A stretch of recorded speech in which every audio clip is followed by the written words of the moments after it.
Hey, yo, Derek for real, the California Connect.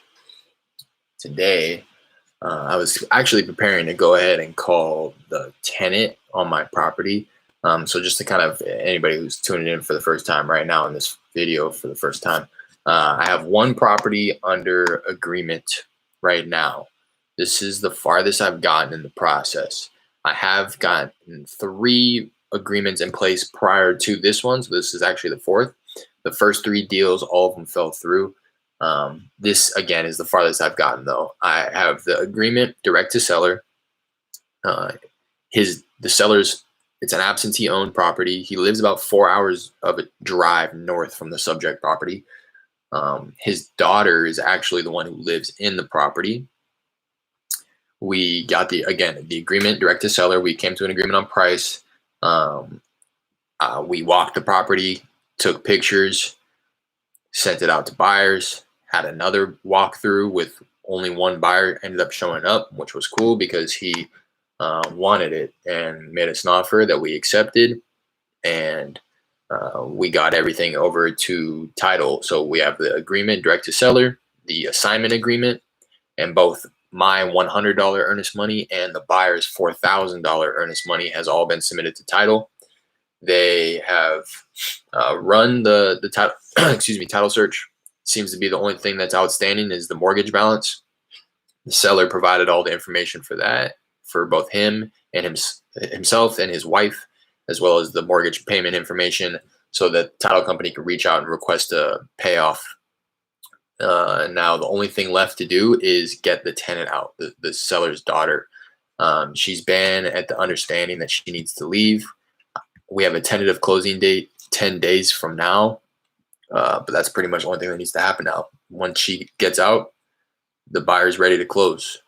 He has his private money lender all lined up already, so they're ready to rock and roll. They were ready to rock and roll when they first walked the property, and I'm here saying, okay, give us another 30 days pretty much, because I had set out a 45-day close from the agreement between me and the seller, and then with a 14-day inspection period. So he had pretty much given us the offer that we accepted on like the 13th day, 12th day of the inspection period. So it's been pretty much close to 30 days already since we made that agreement with the end buyer. But I still want to, honor the fact that I gave her until the 19th. So I will do that. But at the same time, I hate to say it, and I'm going to knock on wood, but she kind of seems like a woman who's going to bring it down to the umpteenth hour. And because she already told me once on the phone, like, I haven't until the 19th, right? Like, yeah, but the sooner the better. If you have a place to go, that's a problem. She doesn't have money, which is the reason why the father wants to sell it in the first place. The seller, the father, is falling into foreclosure because the daughter is unable to make payments. So they were going to get foreclosed on regardless. That's the kind of one, that's like my saving grace in all of this is the seller, the father, and the tenant, the daughter, had already had that conversation before I even made the cold call and asked if they wanted to sell the property. So everybody was kind of already at the understanding that she needed to leave. She just didn't know it was going to happen so quickly. She thought she might have had to like the end of the year. And I hate to say it, but even then, it seems like she probably would have brought it down to the last day.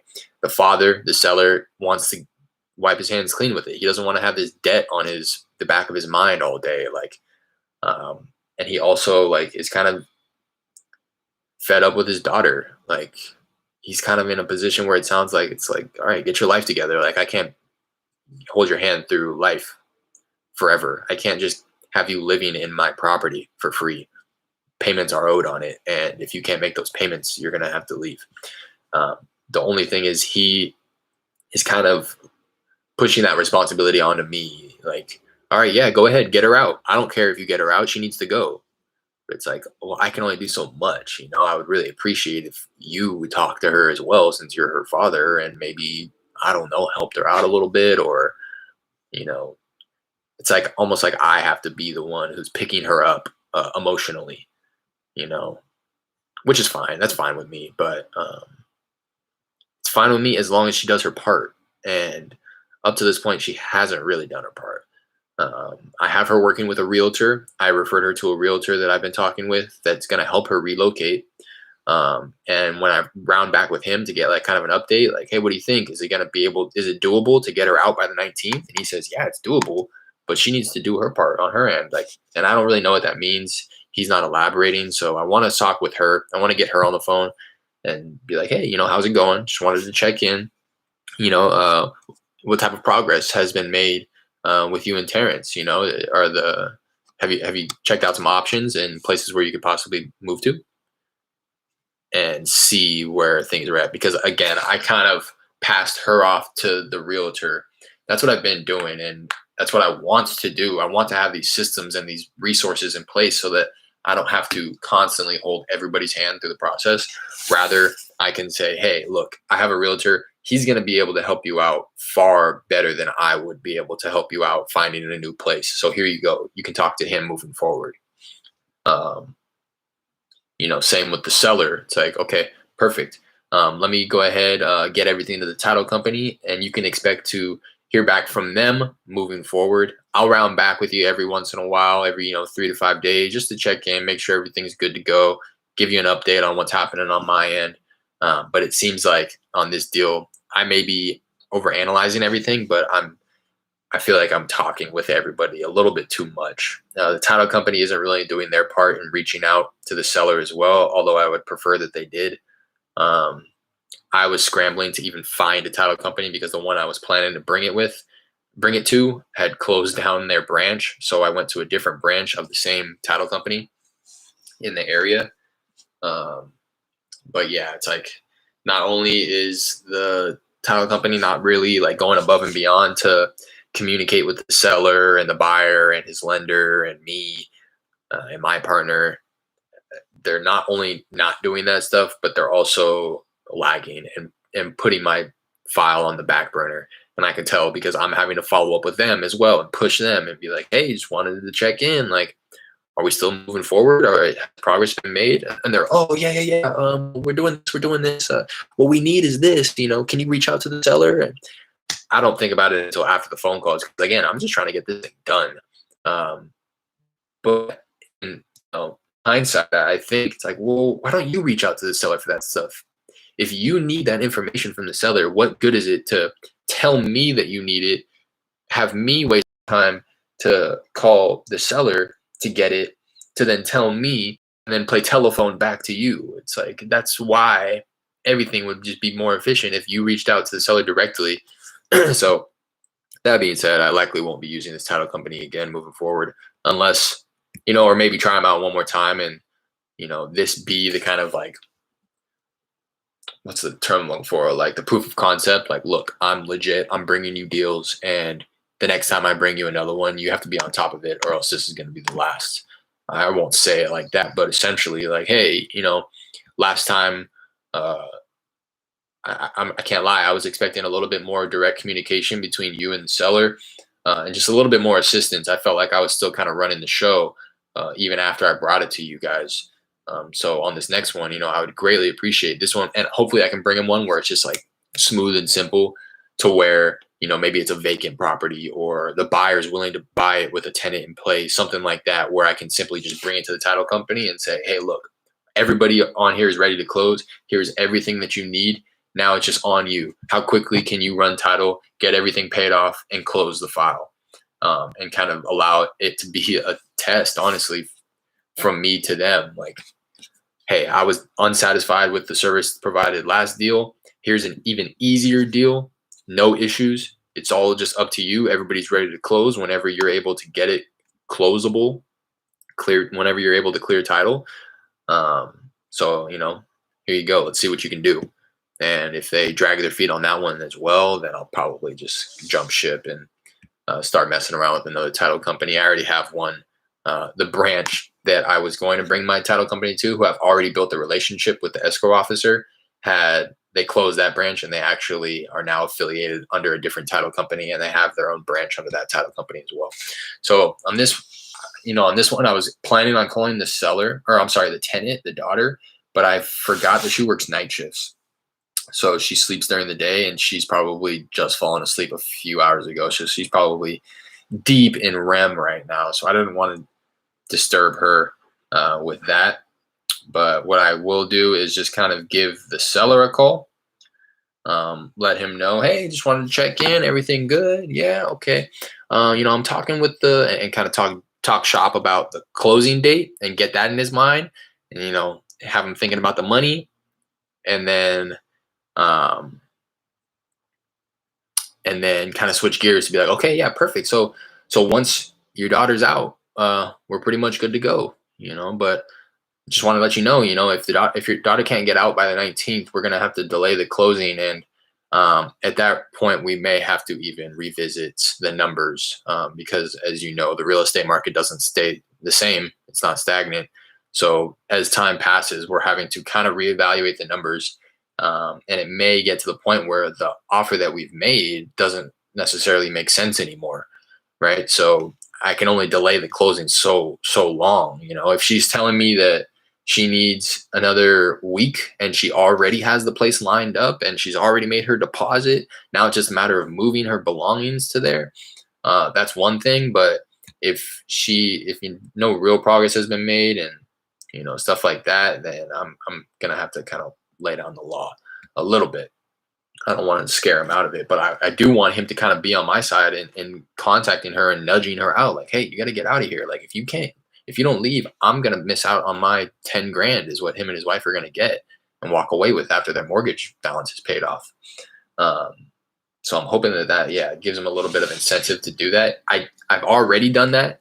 And he did call her, but it sounds like it kind of just stirred the pot. So I don't know, because last time I did that, she called me and was like, okay, that's when she was saying, like, I have till the 19th, right?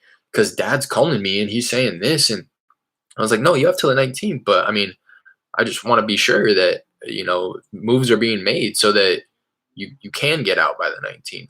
And it's a very emotional thing for her, and she ends up crying on the phone and all that. So I just want to make sure that everybody's on the same page, and that we're going to be able to get it done on the 19th. Let me close my door real quick, and I'm going to give him a call.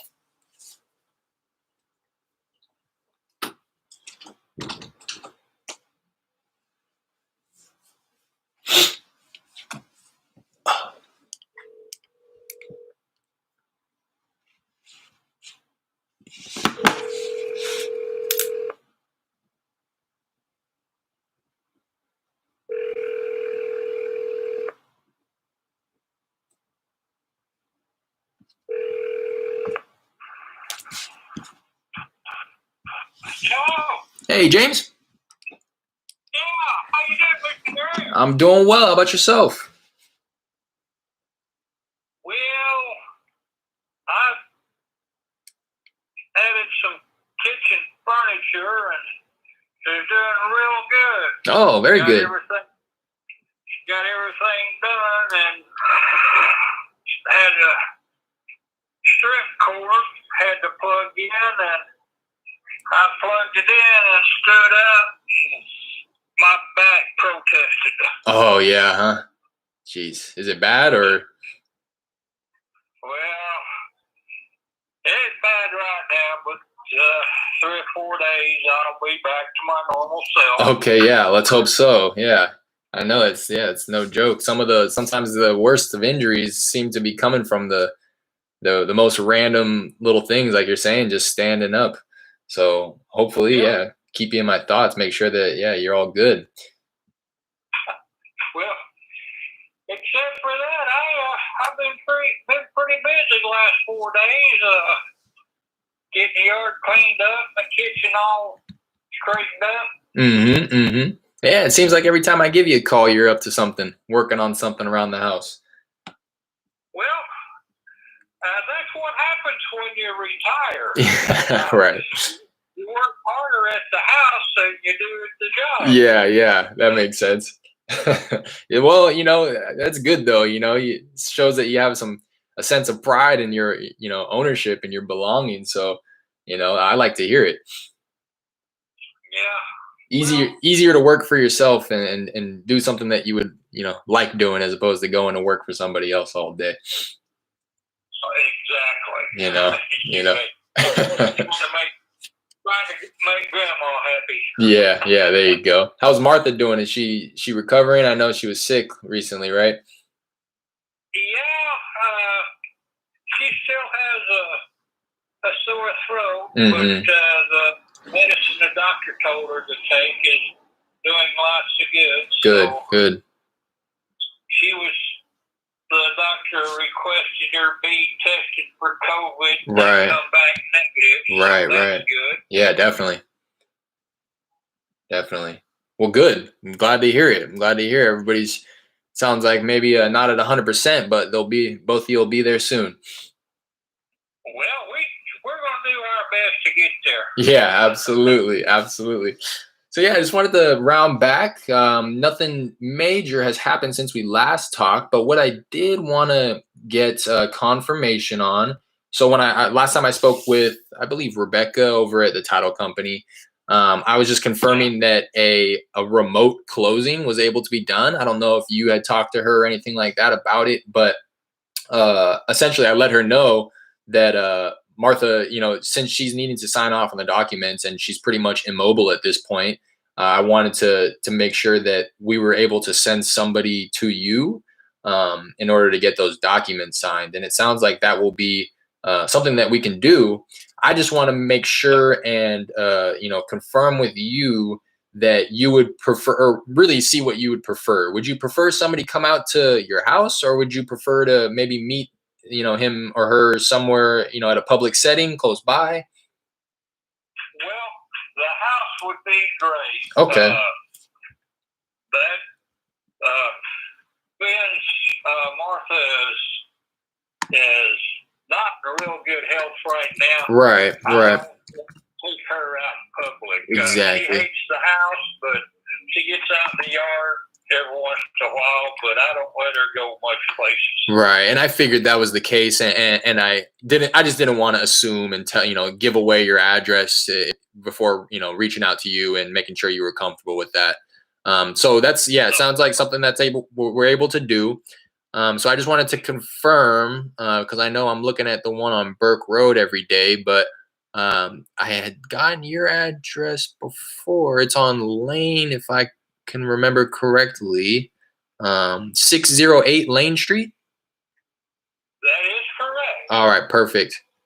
And uh, they also, just looking at my notes here, so they need the address. Your phone number, the one that I'm calling you on right now, is that a number that I'm able to go ahead and provide to them so that they can reach out to you? Yes, sir. All right. You betcha. And then the last thing is just like the preferred time of day. Does mornings or evenings or midday work better than the others? Well, that's a kind of like the roll of a dice. If I get outside to do something, sometimes I forget my phone. And, Right. if I'm sitting here in the house, I'll be watching TV and that phone will be somewhere else. Right. By the time I get to it, it's already quit ringing. Yeah, yeah. Just anytime. Okay. If you don't get a hold of me, leave a message and I'll get right back with you. All right, perfect. And I know sometimes when I'm unable to get a hold of you, I think I have an alternate number here. It may be the landline. No, that would be my wife's Okay. cell phone. Okay. Well, I'll just go. Yeah. I'll just go ahead and I'll give them your number then and tell them just exactly what you told me. Give him a few rings if he doesn't answer the first time, and he'll get back to you shortly thereafter if you're unable to get a hold of him. All right, perfect. And that's just to confirm as well, we have that tentative closing date set for the 19th, and I'm going to let you know, pulling up my calendar here, what day that is. It's not this Thursday, but the next, 10 days from today. So yeah, once and everything's aside from that is good to go. The only thing that we're now kind of waiting on is to be sure that Christy is able to get out on time and has a place to move to. I don't know if you've spoken with her recently, but I asked because I have not. But what I have done is connected her with a realtor who is assisting her in finding a place to relocate to. And I wanted to do that because the realtor was going to be able to lay out her options much better than I was going to be able to. I'm just not sure of the progress that they have made. The last time I talked with the realtor, he sounded like it was definitely something that could be done, getting her into a place by the 19th. But again, just wanted to kind of bring that up. I plan to reach out to her later this afternoon. I kind of just make a point to have her call be the last call of my day because I know she sleeps during the day.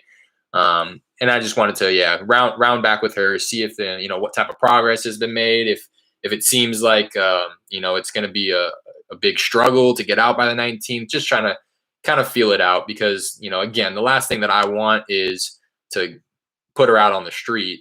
But at the same rate, we are unable to close until she's out of the property.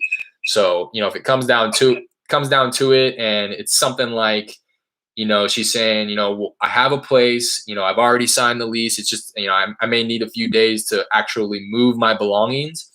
And that's not something that we're really, concerned with. But, if we round to the 19th and it doesn't seem like, she has any options or anything like that, then it will come to the point where we may have to kind of revisit the offer, right? Because, unfortunately, as much as I'd like it to, the real estate market doesn't stay the same. So, at that point, we would have to kind of revisit the numbers and just make sure that everything's still adequate. Well, let me fill you in a little bit. Okay. One of her real good friends knows a man who has 2 trailers. Okay. And she's looking into renting one of the trailers. Oh, okay. One of them needs desperate repair. The other one kind of it's not ready right now, but it will be within a month. Okay. And she's really looking into that. Okay. And her game plan is she is going to rent a storage building. Okay. She's already looked into that.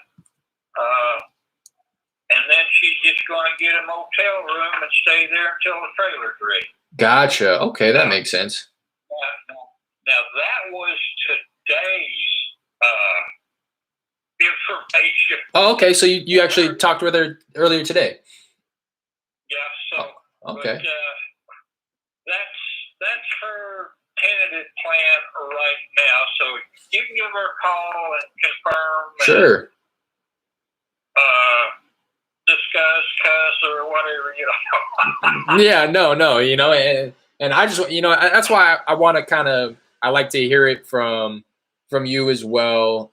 Just there's so many moving parts in these type of transactions, where everybody's kind of playing telephone, and the messages get changed when they get passed through so many different people. So, that's perfect information. The fact that you talked with her earlier today. And she was saying that type of stuff. That's perfect, and that's kind of what I imagined was going to happen. And what I'm going to see too is see if I may be able to help her out with some of these things, right? Because again, I'm in no business of putting people out on the street, and I really don't want to have to have her come out of pocket so significantly, right? I know, in all reasonableness, there's going to be some expenses. So if there's any way that I may be able to help her, maybe, take care of that, like storage for a month or something like that. Anything that may be able to help her out, I'll see if that's something that she'd be open to. Okay. Hey, appreciate it. Yeah, absolutely. I appreciate you taking the call, and I'll go ahead and pass this information along to the title company for the remote closing. I can imagine that either somebody from the title company or somebody it's going to be a notary public. It's just a traveling notary public that's able to do remote closings. It's either going to be somebody from the title company or somebody from the notary public company that's going to reach out and just kind of confirm the details that I've already confirmed. So I do apologize for kind of the repetitiveness of it all, but you can expect a call from one of 2 of those people. And if you don't hear from them, you'll likely be hearing from me. So you'll hear from me regardless before we, reach that 19th date. So, I'd imagine that they'll probably reach out sometime before the end of this week. And I'll be following up probably around that same time just to check in. Right now, have them call 3 or 4 days before they come out. Right. Because my wife, we have doctor's appointments, myself included. Gotcha. So we don't want to be headed toward the doctor when they call. Yeah, absolutely.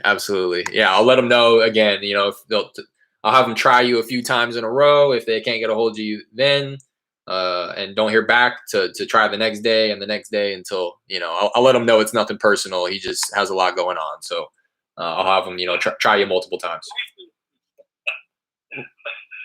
Yes, sir. All right. You would not believe the goings on around this place. Yeah. Okay, but Mr. Dunn, appreciate the phone call. Looking forward to talking to you again. All right, I'll talk to you soon. Okay. All right, bye now. Bye-bye. Great guy, absolutely fantastic gentleman. Such a pleasure to work with.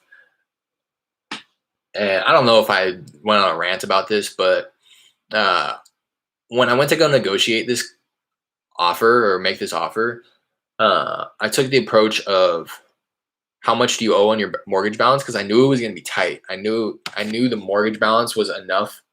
He still had a lot to pay, but at the same rate, the property needed a lot of work. So I knew there was just a small window where an offer would make sense. So I gave him 10,000 above and beyond the mortgage balance, outstanding mortgage balance. And when I did that, he was ecstatic and just accepted it. So I know that he probably wasn't expecting any money, and I probably could have squeezed out another, honestly, like $8,000 out of the deal. But my JV partner really wanted me to do that and revisit that conversation and try to renegotiate with him. But I didn't want to do that. That wasn't the business I was in. He made it very clear how poor of a condition the property was in, and all that. So I didn't feel like I would be doing it in good faith, right? Like, he didn't lie to me. He didn't say that something was in great condition when it wasn't. In fact, he did the complete opposite. He was honest from the beginning and said, "Hey, this is a really bad, place. The condition is really bad." So I ended up just not going back and renegotiating, and we still are taking out a $12,000 assignment fee. It just doesn't seem very sizable because we're splitting it in half, $6,000 each. But this, again, is my first deal, so I'm wanting whatever. I could have made $1. I could have broken even and gotten $0, and it would have been worth it to see the process all the way through. So I'm glad that I did. I think he was even expecting me to renegotiate. But again, I'm a firm believer in good and bad karma. I know I've said that before as well, but I am. I would have just been asking for more negativity into this deal if I would have gone back and tried to do some shady stuff like that. Again, it was only shady to me because I had already built that relationship. Whereas to somebody else, it's like, well, why don't you just ask him? If you know he's going to accept it, why not just ask? It's like, well, that's not how I'm wanting to do business. That was my fault for making the offer that I made when I knew I could have probably gone lower, and it was my fault that I honestly allowed my JV partner to handle the cash buyer negotiations, because I feel like we could have easily created a bit more demand, a little bit more competition amongst the buyers, and probably push that offer up even higher. I think the buyers are going to make a killing on this. It's a really bad condition, but he got it at a steal. He's paying $70 for it. ARV's $170. Probably put in about $50,000 in repairs. He'll probably take down like $30,000 or $40,000 after all is said and done. So yeah, that was that one. But the point of me saying all that is, I feel like ever since I made the decision and said, "Hey, look, I'm not going to go back," like mentally, and to my partner, I told him, I was like, "Look, it's just not, I don't feel right going back to the seller and trying to renegotiate the price." I feel like ever since I made that decision, every conversation that I have with the seller is like the one I just had. Just great spirits. No inclination of him wanting to back out or getting cold feet. He's just excited to get paid. And that's all I can ask for. So appreciate you tuning in. If you do enjoy the content, drop a like, comment, subscribe, all that good stuff. To the next one. Peace.